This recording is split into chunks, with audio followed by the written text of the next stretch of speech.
And now, we get to our final chapter of my Brotherhood of Steel series. And what a series it has been. From the entire history of the faction, to divisions and wars. I hope the information I've provided you fills you Wastelanders out there watching this with knowledge. Today's holotape covers something a bit more personal within the Mojave Chapter of the Brotherhood of Steel. The same chapter that got their power armor clad butts handed to them by the NCR during the Battle of Helios One. A particular focus will be held upon the former elder of the chapter, as well as a member of the mysterious Circle of Steel and an undercover scout traveling through the Mojave. This is the tale of a carnage-ridden journey involving 3 people. This is the story of Elder Elijah, Christine's mission, and Veronica's despair.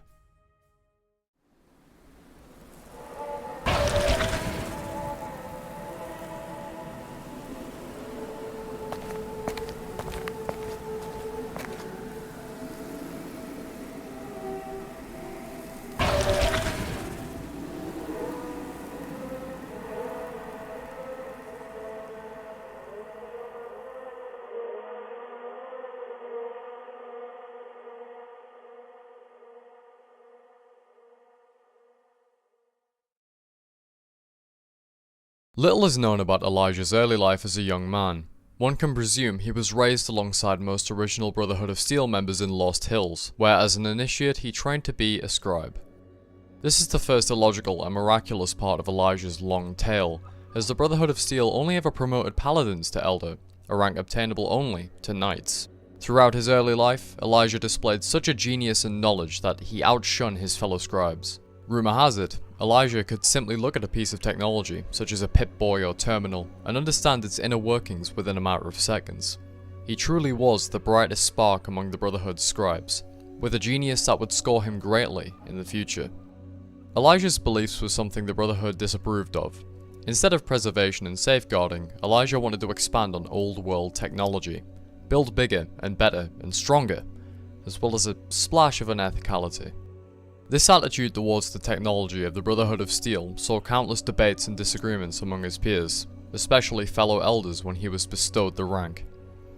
Elijah was so passionate about his beliefs to develop new and questionable weapons that the Brotherhood of Steel's elders grew tired of him, and sent him with a new chapter to the Mojave Wasteland, in search of technology the Brotherhood could research, retake, and preserve. One can only imagine the look on a knight's face as they were dispatched on a pilgrimage with their fellow chapter under the command of Elijah, someone whose views were deemed heresy by many Brotherhood conservatives. Despite many of the members' disapproval of Elijah and his leadership and beliefs, they believed in their mission, to investigate the Hoover Dam and make it fully operational and defend the location whatever the cost.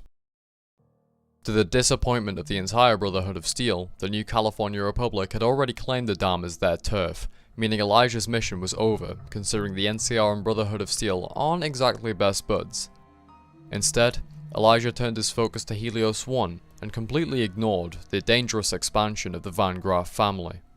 Throughout his time as Elder, up to the Battle of Helios One, Elijah displayed his true visage to the Brotherhood of Steel members under his command. A non-caring control freak who saw his soldiers and scribes as nothing more than disposable equipment to get the job done. Elijah also adopted a bizarre way of communication with his chapter, refusing to communicate in person and instead via an array of terminals and intercoms, with only one person having a direct communication and connection with him. Her name was Veronica, and she was Elijah's pupil. Veronica had grown up in Lost Hills. Her father was a paladin and her mother was a scribe, who both died during the same battle between the NCR and Brotherhood, leaving Veronica without parents as a young child. This is where Elijah stepped in, taking a parental role and having a passion for educating Veronica, leading to Veronica looking up to Elijah as her old man. Elijah's teachings bestowed some of his qualities within her, such as his knowledge and genius, as well as his way of questioning the Brotherhood's dogmatic beliefs. During her time in Lost Hills, she fell in love with another woman, which was frowned upon by a lot of other members due to their incestuous beliefs of keeping the bloodlines pure and within the Brotherhood of Steel. With Veronica dating another woman, this meant there was no way for the pair to have children unless other men were involved. Elijah was one of these people who frowned upon their relationship. Using his power and influence within the Brotherhood of Steel, he caused the pair to break up, instilling the belief in Veronica that her partner had left the Brotherhood of Steel altogether, a lie that Veronica would never discover the truth about. Little did she know, her lover was assigned a role within the Circle of Steel, but despite being a part of the Brotherhood still, the pair would never see each other again. Unfortunately for Elijah, however, this decision would put himself in the crosshairs of Veronica's ex-girlfriend in the future. Veronica would join Elijah in going to the Mojave, becoming one of Elijah's most prized assets and being sent on various missions by him. This was the result of Elijah's power-mad manipulation once again, managing to coerce the elders into giving him permission to bring her along at his request. Veronica's views on Elijah would begin to slip as they approached Helios One, noticing his character flaws, the manipulative and power-hungry attitude, his treatment of his soldiers. She slowly noticed him slip into obscurity as he waged war on the NCR for 2 full years, resulting in the Battle of Helios One. The NCR, initiating Operation Sunburst, ruthlessly hurled their numbers, artillery, and everything they had at the Brotherhood of Steel as they tried to defend Helios One. In the end, the Brotherhood of Steel were unsuccessful, amassing a critical number of casualties and falling back. Helios One was lost. The NCR moved to take control of the site while what remained of the Mojave Brotherhood of Steel fell back to the Hidden Valley Bunkers, under the command of a new elder, Nolan McNamara, as Elijah had disappeared, fleeing before the battle even began. Throughout his leadership, he sent paladins on strategically questionable missions to retrieve technology he thought would sway the tides of the war, as it was as clear as Aqua Pura that the Brotherhood of Steel were on the losing side of the conflict. Elijah stubbornly placed his bets on time to get the Archimedes 2 laser operational, but unfortunately for him, that time was up. Elijah's stubborn and psychotic nature was the reason so many Brotherhood of Steel soldiers fell during that battle, and without even a shred of guilt, he walked the sands of the Mojave. Elijah may have left the Mojave chapter of the Brotherhood of Steel to die, but he still believed in his quest to find new technologies and return to save the Brotherhood of Steel from certain doom at the hands of the NCR. With Elijah's insatiable hunger for unethical weapons and technology to win against the NCR, he began his journey across the wasteland, traveling to various places of notoriety and interest in the Mojave, notable of which was the Divide. Even more notably, Elijah stumbled across the Big Mountain facility, which was Elijah's gold mine. His wishes to find technology with the means to save the Brotherhood had come true. All he had to do was enter the Big Empty. The coalition of brains in jars, otherwise known as the Doctors of Big Mountain, captured Elijah, but he was able to escape swiftly, much to the surprise of the Doctors. This escape left Elijah a giddy child in a sandbox full of dangerous technology. All he had to do was explore the great expanses of Big Mountain's wondrous terrain to find what he was looking for. While exploring this grand treasure trove, Elijah discovered another traveler in the area, a courier named Ulysses, a character integral to the backstory of another courier I travelled with many moons ago. Ulysses acted as a catalyst to Elijah, telling him the legend of a place named the Sierra Madre. The Sierra Madre is nothing more than a place for travellers to die, a tomb for wanderers and treasure hunters seeking more than their wasteland life at a heavy cost, filled with the stench of the dead and even undead, with ghost people roaming the grounds, a crimson fog clouding the city of gold, and plenty of highly advanced old world technology, as well as the treasure of your dreams. Technology. Elijah had his interest piqued. He would soon begin preparing for his pilgrimage to the Sierra Madre, this city of the dead, and parted ways with Ulysses. To prepare for what was to come, Elijah, while dealing with the side effects of mentats abuse, traversed the Big Empty to a location named Little Yangtze, a Chinese prisoner of war camp set up before the war so that Big Mountain scientists could experiment on the prisoners. Elijah went here to toy with the inmates on their bomb collars, to manipulate and control the frequency. During this process, he also discovered a faint and bizarre radio signal, which he multitasked and fine-tuned. Has your life taken a turn? Do troubles beset you? Has fortune left you behind? If so, the Sierra Madre Casino, in all its glory, is inviting you to begin again. Come to a place where wealth, excitement, and intrigue await around every corner. Stroll along the winding streets of our beautiful resort. Make new friends, or rekindle old flames. Let your eyes take in the luxurious expanse of the open desert under clear, starlit skies. Gaze straight on into the sunset from our villa rooftops. Countless diversions await. Gamble in our casino. Take in the theater, or stay in one of our exclusive executive suites that will shelter you and cater to your every whim. So if life's worries have weighed you down, if you need an escape from your troubles, or if you just need an opportunity to begin again, join us. Let go and leave the world behind at the Sierra Madre grand opening this October. We'll be waiting. This radio signal was none other than the Sierra Madre's siren song, the voice of a long-dead Vera Keys calling out to those who may hear her call with the location of the Sierra Madre, a place to begin again. Despite this journey being long and perilous, Elijah was more than prepared to brave the waste to the casino to get his means of defeating the New California Republic and not saving the Brotherhood. As why would one want to save the people that misunderstood you and didn't agree with you when you could just make the entire Mojave your own? Despite Elijah raring to embark on this journey, it seemed his past actions were beginning to catch up to the crazy old man, as the glimmer of a sniper scope was seen in the distance. This sniper was none other than an operative sent from the Circle of Steel. Elijah, knowingly or not, had left a trail after he had deserted the Brotherhood at Helios One. A trail of actions and crimes that all the Brotherhood had to do was follow, which they did without hesitation. Elijah, no matter his intentions, must be stopped. This is where the Brotherhood of Steel deployed Circle of Steel operative Christine Royce to hunt down and eliminate the rogue Elder. Christine, ironically, was Veronica's past lover before Elijah manipulated their separation unbeknownst to them both. Whether she knew it or not, the actions of history and pure fate had led to this very moment. Christine, using her eagle-eyed vision and brilliant mind, put the pieces together to chase Elijah down to Big Mountain, and she had him right in her sights. Right where she wanted him. Despite her best efforts and incredible journey to find him, Elijah caught her scent. He detonated the prisoner of war collars to fight off the wave of security robots heading both his and Christine's way, collected his belongings, and fled the scene. During this attack by Big Empty security, Christine found herself injured by the robots, where she was taken to the Y-17 medical facility for processing. Christine had been defeated and taken for cruel experiments by the Big Empty medical staff. Her brain was damaged to a critical degree. She could no longer read or write, and it could have been far worse if it were not thanks to Ulysses, who detonated most of the facility to save her. Christine's hunt for Elijah was further put to a halt as she recovered in a nearby cave under the protection of Ulysses. Eventually, after Christine had discovered and acquired a Mark I stealth suit, replacing her Brotherhood armor which still lies in Big Empty, she continued her hunt for the rogue Elder. Little did she know, Big Mountain was only the beginning of the pain she was experiencing. Nothing could prepare her for what was waiting for her at the Sierra Madre.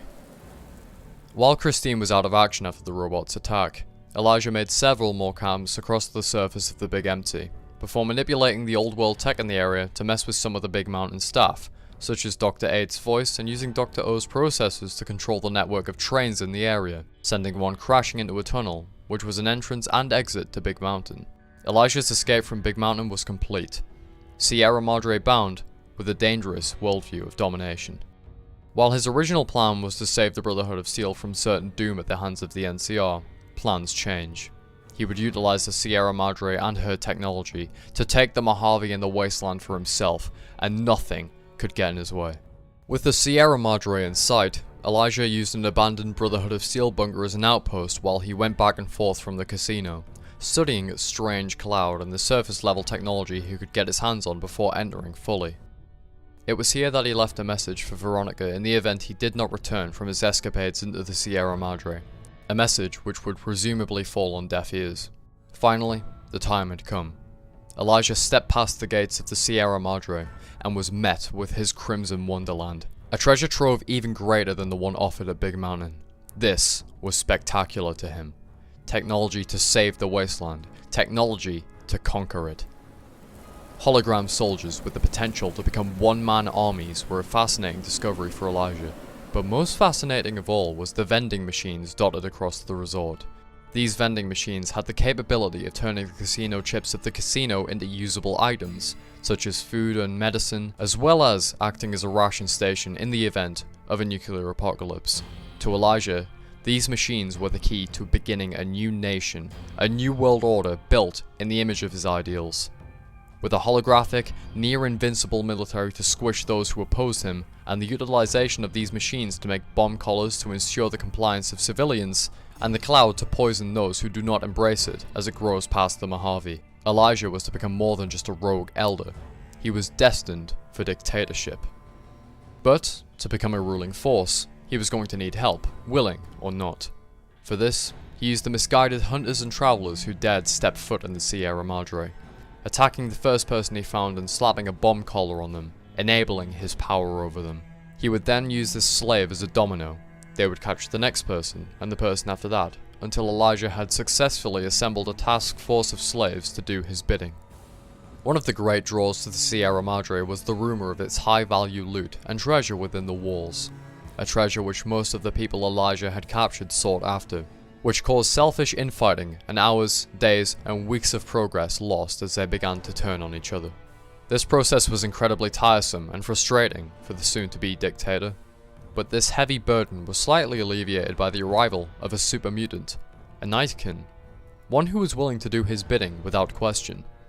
Dog, as the Nightkin was called, would make the capture of potential candidates far swifter and easier, so Elijah set up the broadcast station for the Sierra Madre to lure those who searched for its source to his bunker, where a poison cloud trap would knock naive fools who dared follow the signal unconscious, giving Dog the opportunity to transport them to the Sierra Madre.